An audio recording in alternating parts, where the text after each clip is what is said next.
نبی علیہ السلام دنیا نه تشریف وړلو نو درې خبرې وکړلې، وای ای زما امتیانو زما دا درې خبرې ځان سره وساتئ، په خپلو غلامانو په نوکرانو باندې نرمي کوئ، او وی فرمایل خپلو ښځو زنانو باندې نرمي کوئ، وحی ټکوئ ما، او درې مې دا خبر وکړله لا تترکو الصلاة، ای زما امتیانو مونځ مه پرېږدوئ. څوک چې یو مونځ قضا کی جہنم په دروازه باندې نبی علیہ السلام فرمائی من ترک صلاة متعمدا کتب اثمه علی باب النار. څوک چې یو مونځ قضا کی دوزخ په دروازه باندې نوم ولیکلی شي چې فلانی دوزخي دی. یو مونځ چې څوک قضا کی، یو مونځ قضا کی، نو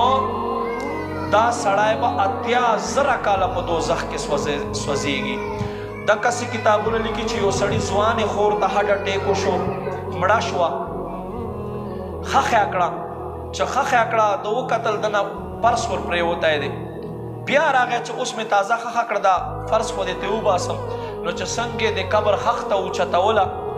نو په قبر کې داسې اور و چې د ده لاس یې وسېزلو. بس قبر یې بند کړو، په منډه سره راغی، مور ته وایي ای زما مورې زما دا خور خو ډېره دیندارې وه، ډېره پرهیزګاره وه، اخر څه وجه و ما د دې په قبر کې اور وکتلو، په قبر کې لمبې وې. وایي ستا خور خو نوره ډېره ښه وه، خو دا کور کارونه بیا کول دی په وجه سره به په مونځ کې دی سستي کوله، لمر به په غره باندې ټکی شو پرېوتې، دا باندې به شو چې دی به مونځ کولو په داسې وخت کې، نو کیدی شي دا عذاب دی ته په قبر کې په دې وجه سره میلاو کېدو. یاده وساتئ کتابونه لیکي، کتابونه وایي څوک چې په مونځ کې سستی کوي،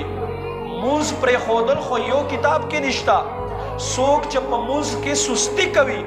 چې کله قبر کې کېښودلی شي، که سړی وي که ښځه وي، نو آواز پې باندې وشي ای قبر دغه انسان به په مونځ کې سستی کوله پې باندې راټینګ شه، نو دا قبر په ده باندې داسې راټینګ شي چې دا ده پوښتۍ داسې سره پیوست شي لکه دا ګوتو کې چې ګوتې ورکې.